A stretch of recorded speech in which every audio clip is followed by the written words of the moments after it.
तो देखिए प्रश्न कौन सा पूछा है पहले कि प्रथम कयो नाथ मत धीरा और सबते दुर्लभ कवन शरीरा, कि सबसे ज्यादा दुर्लभ शरीर कौन था। प्रथम कयो नाथ मत धीरा और सबते दुर्लभ कवन शरीरा। ये गरुड़ जी काव्यभूषण जी से कि बड़ तुक कवन कवन सुख भारी और सुम संक्षेप कयो विचार, कि हे नाथ, हे दीर्घ बुद्धि, पहले तो यह हमें बताने की कृपा करें कि सबसे दुर्लभ यानी सबसे कमजोर शरीर कौन सा है और फिर बड़ा दुख कौन सा है और सबसे बड़ा सुख कौन है, यह भी विचार करके संक्षेप में कि संत या संत मरम तुम जानो, तिनकर सैज स्वभाव बतौनो, और कवन पुण्य श्रुति विदित विशाला, और कयो कवन अगर परम। ये गरुड़ जी पूछ रहे क्या कहते हैं कि संत और असंत का मर्म यानी भेद आप जानते हो, उनकी सहज स्वभाव का बखान करके हमें समझाइए और कहिए कि श्रुतियों में प्रसिद्ध सबसे महान, श्रुतियों यानी वेदों में सबसे महान पुण्य कौन सा है और सबसे महान भयंकर यानी बड़ा पाप कौन सा है, कि मानस रोग कयो समझाई और तुम सर्वज्ञ कृपा अधिकारी, तात सुनो सागर अति प्रीति और मैं संक्षेप कयोगे। तो काव्यभूषण जी कहते हैं कि हे गरुड़, हे खगनायक, जय श्री राधे दद्दू, जय श्री राधे, जय श्री राधे, जय श्री राधे, जय श्री राधे, जय श्री राधे, कि हम आपको बता रहे हैं, समझा रहे हैं, पूछ रहे हैं कि मानस रोग कयो समझाई तुम सर्वज्ञ कृपा। तो काव्यभूषण जी समझाते हैं कि हितार्थ सुनो सादर अति प्रीति और मैं संक्षेप करोगे। गरुड़ जी पूछते हैं काव्यभूषण जी से, कहते हैं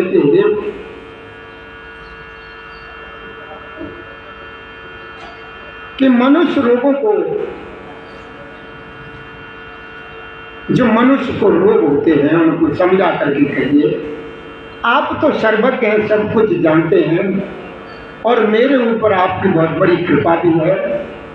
ये काव्यभूषण जी ने कहा कि हे तात, अत्यंत आदर और प्रेम के साथ सुनिए, मैं ये नीति संक्षेप से आपको बतला कि नर्तन समनय कवनम दी।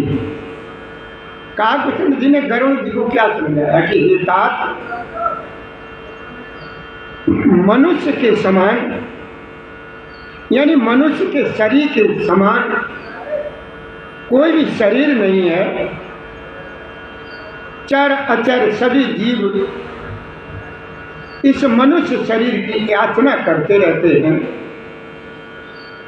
और यह मानव शरीर नरक, स्वर्ग और मोक्ष की सीढ़ी है तथा कल्याणकारी ज्ञान और वैराग्य और भक्ति को देने वाला। मनुष्य शरीर पाने के लिए हमारे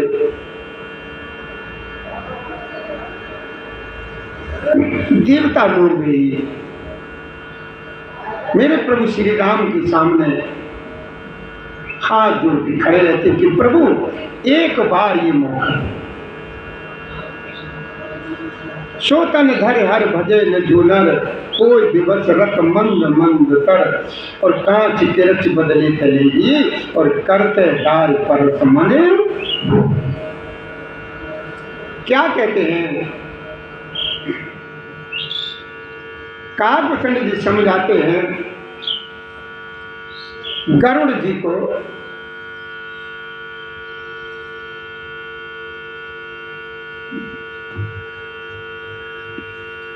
कि देखो ये पक्षीराज, ये मनुष्य शरीर पाकर के भी जो ना, जो मनुष्य मेरे प्रभु श्री राम मेरे हरि का भजन नहीं करता है, वो नीच से भी नीच विश्व में अनुरक्त रहते हैं। इसलिए वो भगवान की तरफ ध्यान नहीं, वे पारस मणि को कांच से फेंक देते हैं और उसके बदले में कांच के टुकड़े जो ना अपने हाथ में ले लेते। नए दरिद्र सम दुख जगमाही और संत मिलन सम सुख जगलाही, पर उपकार बचन मन काया और संत सहज स्वभाव खग कि हे खगनाय के सर्पों के शत्रु, हे हरि के वाहन, गरीबी के समान यानी दरिद्रता के समान इस संसार में, इस सकल जगत में कोई दुख नहीं है और तथा संतों के मिलने के समान इस जगत में कोई सुख नहीं है। संतों का साथ हमें तभी मिलता है जब मेरे प्रभु भोलेनाथ और राम की कृपा हो। जब तक इन दोनों लोगों की कृपा नहीं होती है तब तक जो है ना हमें सत्संग नहीं मिलता। जगत में दरिद्रता के समान दुख नहीं है तथा संतों के मिलने के समान जगत में कोई सुख नहीं है। और ये पक्षीराज, मन वचन और शरीर के परोपकार करना यह संतों का सहज स्वभाव है, ये संतों का सहज एक जी और भी हमें बताइए। जय श्री राधे प्रभु। हाँ महाराज,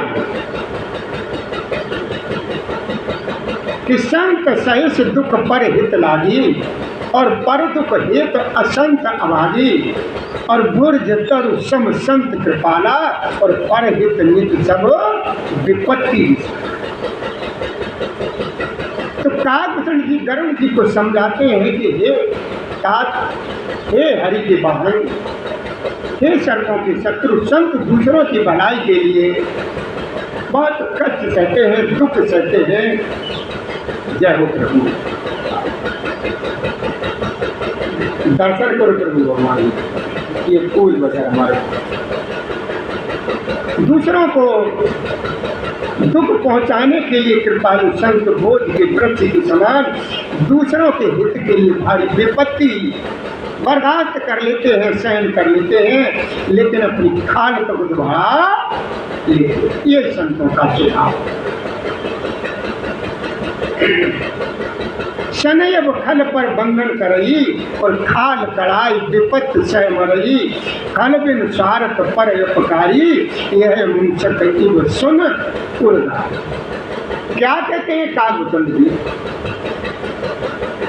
महाराज जी, महाराज जी परिक्रमा करते हैं तो इधर से कैसे करते, इधर से हाँ, कम से कम 3 परिक्रमा लगाते थे। क्या सबई खल पर बंधन करई और खाल कड़ाई विपत्त सह मरई, खल बिन स्वार्थ पर अपकारी और यह मुंसक युग सुन उर्गा। काकभूषण जी समझाते हैं गरुड़ जी को, क्या कहते हैं? ये तात किंतु दुष्ट लोग सबकी भांति दूसरों को बांधते हैं और उन्हें बांधने के लिए अपनी खाल खिंचवा करके विपत्ति सह करके मर जाते हैं। हे सर्पों के शत्रु गरुड़ जी सुनिए, दुष्ट बिना किसी स्वार्थ के सांप और चूहे के समान अकारण ही दूसरों का अपकार करते हैं, अपकार करते हैं, अपकार। आगे कहते हैं हमारे बाबा तुलसीदास जी ने चौपाई में लिखा है कि पर संपदा विनाश न साई, कि पर संपदा विनाश न साई, और जिम सच हत हिमपल बिलाई, दुष्ट उदय जग आरत हेतु, और जथा प्रसदी यदम गए केतु। वे पराई संपत्ति का नाश करके स्वयं नष्ट हो जाते हैं। ये असंतों की वो बता रहे हैं काव्यसंत जी, असंत कहते स्वयं नष्ट हो जाते हैं, जैसे खेती का नाश करके ओले नष्ट हो जाते हैं। दुष्ट का अभुदय यानी उन्नत प्रसिद्ध अदम ग्रह केतु के उदयों की बात जगत की दुख के लिए होता है।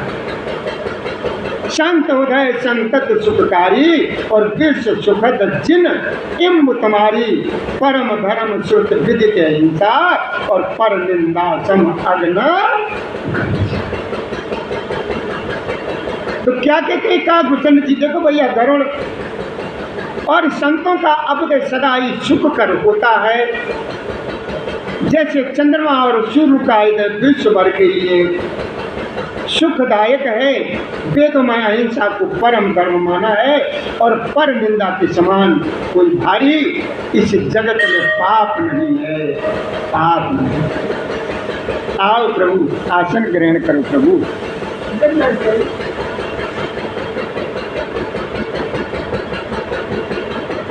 अरे मेरे प्रभु,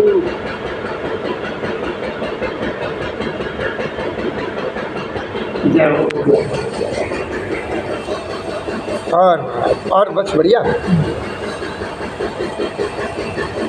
तो आज कैसे रास्ता भूल गए थे क्या आज? हाँ, यहाँ पूछा, हाँ वैसे ही घूम पड़े। अच्छा, आपको उधर देखा, हाँ फिर जो है विचार करने में वहाँ थोड़ा देखा जाए वहाँ हरपरी में। बताए लोगों ने ऐसे निकल जाओ, फिर आप भूल गए कि इधर से जाने वाले कुत्ता लेके अभी निकल गए हैं, तो उन्होंने बताया कि नहीं ठीक रहेगा, इधर से ही निकल के जाओ। इन लोग यहाँ बैठे हैं, उन्होंने बताया अरे निकल जाओगे महाराज जी, ऐसे जो नहीं समझ में आ गई, मैंने पैदल पैदल निकल जाएंगे। हाँ हाँ, तो वहाँ बस तो मालिक नहीं आए। और अब देखो महाराज जी, एक बात बताएं आपको, यहाँ पर आप नहीं आए हो, वो जो है यहाँ बुलाने वाला और भेजने वाला कोई हो रही है। आज मेरे भोलेनाथ ने आपको यहाँ पर बुलाया, और इसीलिए आप रास्ता भटके थे वहाँ पर। इसी कारण आप रास्ता भटके थे, और कोई कारण नहीं थे। हाँ, कि अगर रास्ता वो ना भटके होते तो आज हमारे आप यहाँ से लौटे भी। अच्छा, उधर बच्चे बैठे हैं। हाँ, अरे महाराज जी कहाँ अरे निकल जाओगे, चलो घाटी पहुँचे, चले आए। महाराज आसन ग्रहण करो महाराज।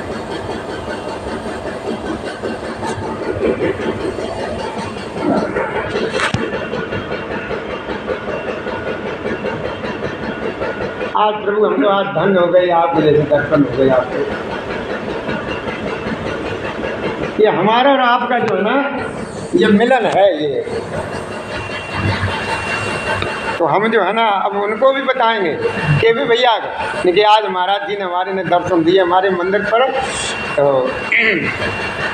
हमारे भोलेनाथ, मेरी माता रानी, मेरे कृष्ण कन्हैया, राधा रानी बहुत प्रसन्न हुई।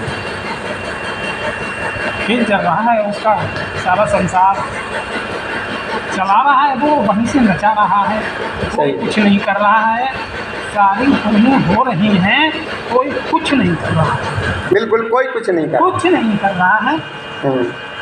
भूल में है आदमी कि मैं ये कर रहा, वो कर रहा, वो सारा फिक्स है। वो सारा जो कुछ भी खेल है सब उसी का किया हुआ, और वो कर रहा है जो हमारे तुम्हारे हाथ में कुछ कोई कुछ नहीं कर रहा है, होनी हो रही है, होनी हो रही है।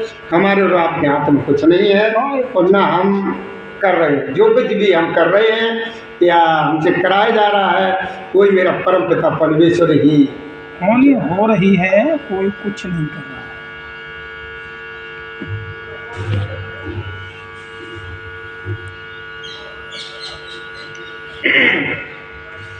आप इधर आओ, कुछ बोलो। बस ठीक है, आप बोलिए, चबड़ाइए, पूरा कीजिए। ये तो चलता ही रहता है, तो आज सोमवार के दिन है, ठीक है, आज तो हमें पूरा दिन यही बताना है। बहुत अच्छा, बहुत अच्छा, बहुत अच्छा, बहुत अच्छा। ठीक है, ठीक है, पूरा करो। जितना हो जाता है, जितने हमारी मेरे ऊपर जो है ना की कृपा होती है, तब तक जो है ना हाँ, ठीक है। हम लोग बोलते रहते हैं, भक्त लोग आते रहते हैं, ये चलता रहता है। तो देखिए भोलेनाथ की कितनी बड़ी कृपा है। ये संतों का ही हम पढ़ रहे थे, हैं गरुड़ जी पूछ रहे थे कि सबसे बड़ा सुख कौन सा है और सबसे बड़ा दुख कौन सा है। गरुड़ जी पूछ रहे थे काकभूषण जी से। तो देखो काकभूषण जी ने कितना बढ़िया बताया कि सत्संग के बराबर कोई सुख नहीं है और गरीबी के समान यानी दरिद्रता के समान कोई दुख नहीं। संत ऐसे होते हैं, ये संत और असंत में उन्होंने ये बताई। तो गरुड़ जी ने जब ये पूछा है कि प्रभु अब हमें ये भी समझाइए कि संत और असंत में अंतर क्या है। तो गरुड़ जी को काकभूषण जी कितने अच्छे से समझा रहे हैं। और जैसे ही देखो उन्होंने संत का नाम लिया, तुरंत ही जो है ना मेरे मालिक के प्रभु के दर्शन हो गए, तुरंत दिखाई दे गए हमें एकदम कि हाँ देखो, अरे वाह इतना बढ़िया मौका दिखाई देगा और ये मतलब चूक हो ही जा रहे हैं, कैसे चूक। तो इन्होंने कहा कि देखो हे हरि के वाहन, हे सड़कों के शत्रु, हे खगनायक, संत जो है ना हमेशा दूसरे की भलाई में रहता है। चाहे संत की मतलब कितनी भी बेइज्जती हो जाए, कितनी भी कोई परेशानी का सामना करना पड़े, चाहे कुछ भी हो जाए, लेकिन संत जो है ना अपनी जो है ना कृपा करता ही करता है हर हाल। चाहे उसकी चमड़ी चली जाए लेकिन फिर भी वो तुम्हारे ऊपर कृपा ही करेगा। और असंत क्या होता है? असंत सबसे दूर रहता है, हर समय उसके मुंह से बुराई निकलेगी दूसरे की। किसी की भी भलाई के लिए अगर तुमने किसी की तारीफ कर दी उस असंत के सामने, तो देखने में ये लगेगा कि इसको पता नहीं जाने कितनी तेज बुखार है, ये असंत को हो जाएगा। तो ये बता रहे हैं कि देखो संत में और असंत में ये पहचान है। तो बहुत अच्छा प्रसंग चला था, उसी समय आपके दर्शन हो गए तो हम तो प्रभु आप धन्य हो गए। हम किस तरीके से आपको ये हम बताएं क्या करें सब। संत उदय संतत सुखकारी और विश्व सुखद जिम इंद तुम्हारी, परम धर्म श्रुत विदित हिंसा और पर निंदा सम अग्ना। मतलब दूसरे की निंदा करने के समान कोई पाप नहीं है। और वेदों में अहिंसा को परम धर्म माना है, किसी की भलाई करने के समान कोई दूसरा पुण्य नहीं। संतों का वध सदा ही सुख कर होता है, जैसे चंद्रमा और सूर्य का उदय विश्व भर के लिए सुखदायक है। वेदों में अहिंसा को परम धर्म माना है और पर निंदा के समान भारी कोई इस दुनिया में पाप नहीं। हर गुर निंदक दादुर होई, जन्म सहत्र पाप तन सोई, दुज निंदक बहु नरक भोग करे और जग जनमय बायस शरीर। बायस कहते हैं हमारे इसके हिसाब से जो कौआ वगैरह, कौए का जन्म मिलता है। शंकर जी और माँ पार्वती जी को मेरे बाबा भोलेनाथ समझा रहे हैं कि देखो माँ, काकभूषण जी गरुड़ जी को समझा रहे हैं, कहते हैं कि गुरु की निंदा करने वाला मनुष्य अगले जन्म में मेढक होता है और वह 1000 जन्म तक वही मेढक का शरीर। बेटा जय श्री राधे, लली जय श्री राधे, जय श्री राधे, जय श्री राधे। मेढक का शरीर पाता है। ब्राह्मणों की निंदा करने वाला व्यक्ति बहुत से नरक भोग करके फिर जगत में कौवे का शरीर धारण करके जन्म लेता। और जिस कौवे के लिए हम और आप कह देते हैं, अगर बाल्टी भर के पानी भर के रख देते हैं तो हमारे पास में कोई अगर बैठा होता है तो उससे कह देते हैं कि भैया निक देखे रहना जरा, कहीं इसमें कहीं चोंच मार दें, कहीं चोंच न मार दें। कौवे को सबसे ज़्यादा मेरे ख्याल में तुच्छ श्रेणी में पक्षियों में कौवे को ही मानते हैं। और वही देखो कौवा जो है ना कितना भाग्यशाली मेरे ठाकुर की उसके ऊपर कितनी कृपा है। और वो कागभूषण जी हमारे प्रभु श्री राम जी के उदर में करोड़ों करोड़ों वर्षों तक उसमें उदर में है, इससे बढ़कर के और क्या हो। और उसी पक्षी को सबसे जो है ना हम नीच छोटा मानते हैं। सुर श्रुत निंदक जय अभिमानी और रौरव नरक परहते प्राणी हो अलूक संत निंदा और रत मोह निशा प्रिय ज्ञान भानु। बाबा तुलसीदास जी चौपाई में लिखते हैं, मेरे बाबा भोलेनाथ मैया पार्वती को समझाते कहते कि ओ माँ, सुर कहते हैं देवताओं को, और तो क्या कहते हैं गरुड़ जी को समझा रहे हैं कागभूषण जी, और मैया भोलेनाथ को मैया को समझाते कहते हैं कि हे उमा, जो अभिमानी जीव देवताओं और वेदों की निंदा करते हैं वे रौरव नरक में पड़ते हैं। संतों की निंदा में लगे हुए लोग उल्लू होते हैं जिन्हें मोह रूपी रात प्रिय होती है, और ज्ञान रूपी सूर्य जिनके लिए बीत गया यानी अस्त हो गया रहता। ऐसे ऐसे जीवों के लिए रात ही उनको प्रिय लगती है, दिन उनको अच्छा ही नहीं लगता। ऐसा तो आगे क्या कहते हैं मेरे, चलो आप बोले आ जाओ इधर। नहीं हम अभ्यास नहीं है।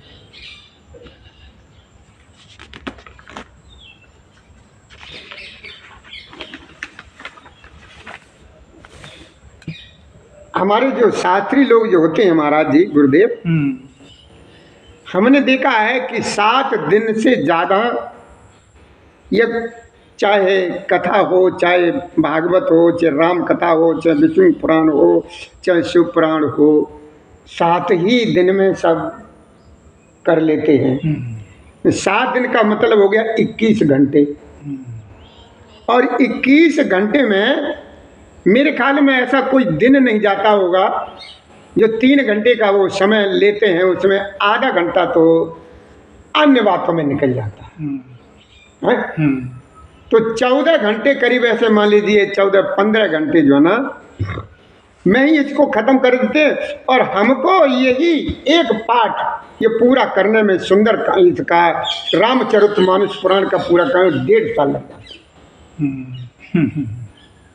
लेकिन हमारे शिवधाम के और उनमें अंतर है कि उनको 1 हफ्ते में ही पूरा करना होता है, उन्हें तो सिर्फ इससे मतलब होता है अपने जिजमान से आधा तो पहले ही जमा करा लेते, उसके बाद फिर वो ये सोचते हैं कि कितनी जल्दी मेरा ये मेहनताना हमें मिले और हम यहाँ से पूछे, तो 7 ही दिन में सब कुछ कर लेते हैं। और हमारे यहाँ शिवधाम पर आश्रम में ये है कि इस रामचरितमानस पुराण की एक एक चौपाई, एक एक शब्द मतलब समझाना है, जिससे किसी भी प्रकार की किसी समझने वालों के या भक्त को ये ना मौका मिले कि वो ये कहे कि हमने यहाँ पर समझ नहीं पाई। ये बताइए सही।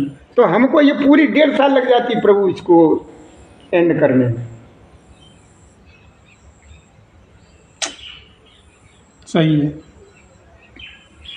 अच्छा, कुछ लोग जैसे आप माला पहनते हो, हम माला पहनते हैं, चाहे तुलसी की हो, चाहे रुद्राक्ष की हो, चाहे किसी की भी हो माला पहनते हैं। तो कुछ लोग जो है ना, देखिए असंत लोग हैं, ये दुष्ट लोगों के हैं, कहते हैं अरे यार कहाँ तुम इस माला के चक्कर में पड़ गए, ये क्या है ये हैं। वैसे ये पागल बने घूमते रहते हैं, लेकिन हम ये कहते हैं मेरे शास्त्रों में, मेरी श्रुतियों में माला कितना बड़ा महत्व है, इतना बड़ा महत्व है इस माला और तिलक का कि जिसको कोई समझना है, अपनी अपनी समझ है, समझने का खेल है। परसों नरसों हमसे एक सज्जन ये कहने लगे तिलक और माला सब हाँ कि क्यों तुम इतना करते रहते हो, इससे क्या तुम्हें आज तक मिला, कुछ अभी तक तुम्हें मिला। तो हमने उनसे यही कहा जो हमें मिला है इस माला और तिलक से, इस मार्ग से, जो आज तक हमें कोई भी नहीं दे पाता, वो हमें आज जो मिल रहा है। सही है। जिस तरीके से देखिए ट्रेडमार्क कंपनियों का अपना एक चिन्ह होता है, होता है चिन्ह, जो ट्रेडमार्क जिनकी कंपनियों को किसी का SI मार्का होता है, कहीं कुछ मार्का होता है, सब तो सब हैं। और इसी तरीके से ये माला है और ये तिलक है, ये हमारा ट्रेडमार्क, सही है, ये पहचान है सही है। कि अगर हम मर जाते हैं, हम मरते हैं, तो एक न एक दिन तो जीव को, कोई सा भी जीव हो, देखो प्रस्थान तो रोज करता है मालिक। आदमी जो है ना, आदमी क्या, कोई भी पक्षी है, चिड़िया है, चुनमुनी है, जितने भी हैं धरा पर, प्रस्थान तो रोज करते हैं, लेकिन सारे जीवन में महाप्रस्थान करने का एक ही मौका मिलता है, एक ही बार। जब महाप्रस्थान कर जाते हैं, मेरे पास अगर मेरे गले में माला पड़ी हुई, चाहे रुद्राक्ष की है, चाहे तुलसी की है, किसी की भी है, और तिलक लगा हुआ, दोनों लगे हुए हैं, तो यमराज को ये पूछने की जरूरत नहीं पड़ती है कि ये किसका, किसका साथ जान लेते हैं, ये भैया ये तो बाबा भोलेनाथ का आदमी है, ये तो राम का आदमी है, इसको छेड़ना मत है। अगर उसके शरीर पे किसी प्रकार का, या हमारे तिलक का, ये मेरी माला का, उसमें कोई पहचान नहीं, तो क्या जानते, अरे ये तो चाइना का माला, ले चलो नरक में, डालो इसको नरक में। अगर हमारे पास ये टेर मार्ग लगा हुआ है, मेरे तिलक लगा हुआ है, तो यमराज आते हैं, दूर से जान लेते हैं, ये तो भैया ये तो भोलेनाथ का आदमी है, इसके शरीर को हाथ मत लगाना, ले चलो, तो बड़े उसकी सम्मान के साथ इसे लेकर के चलो। सही। बोले ये माला तुम्हें जो है ना, कहाँ कहाँ पहननी चाहिए, कहाँ कहाँ नहीं पहननी चाहिए, तो हमने बड़े अच्छे तरीके से उनको संतुष्ट कराया। वो हुए हों, ये ना हुए हों, ये उनका। मैंने कि देखो, ये रुद्राक्ष की माला या तुलसी की माला जो है ना, सबसे पहले ध्यान दो कि जहाँ पर मृत्यु वगैरह का ऐसा कुछ कारण हो, वहाँ पर पहन के नहीं जाते हैं। वहाँ जहाँ किसी के वो अंतिम संस्कार में अगर वो कहीं जा रहे हैं, तो इसको पहन के नहीं जाना चाहिए। हमारा मतलब ये कहता है, हमारे लोगों का साथ भी कहता है। और जो है ना, हमारे घर में जो बच्चे आते हैं, जब बच्चा जन्म लेता है, उसको वो क्या कहते हैं, सौर, उस समय ये माला जो है ना, हमें नहीं धारण करनी चाहिए उतने समय तक, जब तक मेरे घर पवित्र न हो जाए, पंडित जी आकर के वो न कर जाए, तब तक जो ना, इसको जो हमारे पूजा का स्थान है, वहीं भगवान जी को ही अर्पित कर देनी चाहिए कि लो प्रभु संभालो अपनी, अभी हमसे नहीं। अच्छा, और ये कि जहाँ पर तुम्हारा अपमान हो रहा है, तुम्हारा अपमान हो रहा हो, तुम्हारी माला का अपमान हो रहा हो, वहाँ पर नहीं जाना चाहिए, मतलब इसको पहन के नहीं जाना चाहिए। और जहाँ तुम्हारा मान मर्यादा ना हो, तुम्हारा मान ना हो, सम्मान ना हो, कि तुम माला पहने, तुम्हें जो कोई देखेगा वो सम्मान तो करेगा नहीं, तरह तरह की गाली और बोलेगा, तो तुम्हें जो है ना, वहाँ पर ये माला जो धारण करके नहीं, यानी क्यों कि उसकी कोई कदर करने वाला है ही नहीं। बताओ गलत कह रहे सही कह रहे, तो क्यों वहाँ पर जाओ। मैंने कि ये 4-5 जगह ऐसी होती हैं कि जहाँ पर ये माला धारण करके, माला को हमेशा पवित्र ही जगह पे धारण करना चाहिए।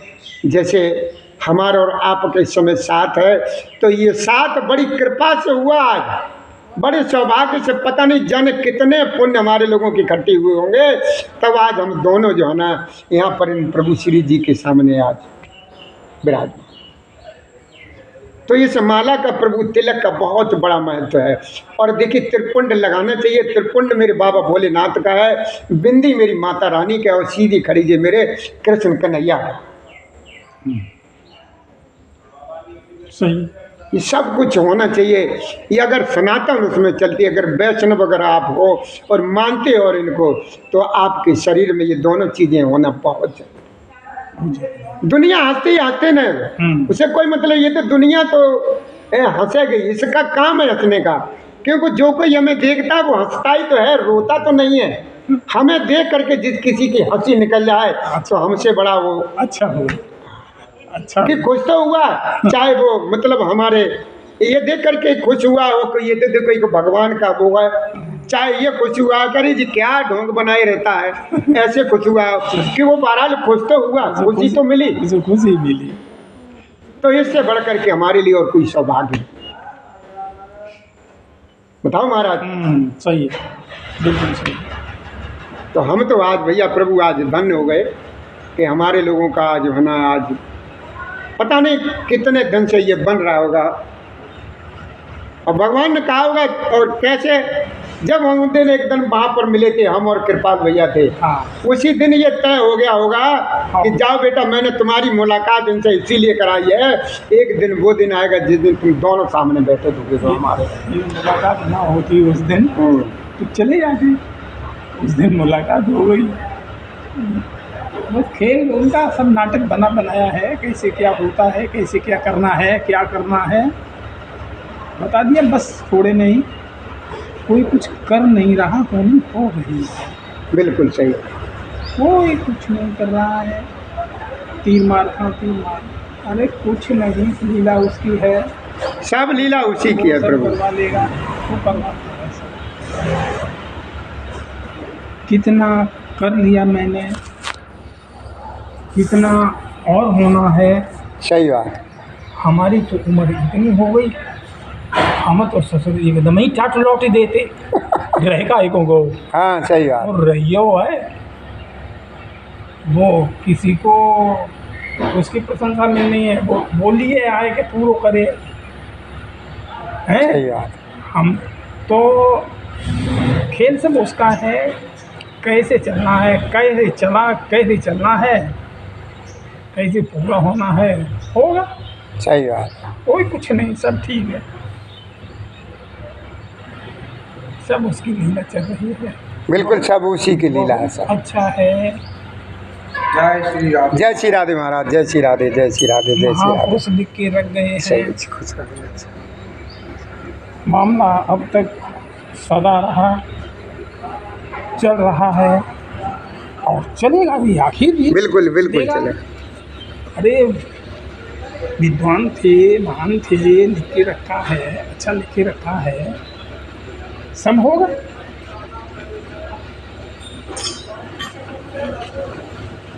कमी बेसी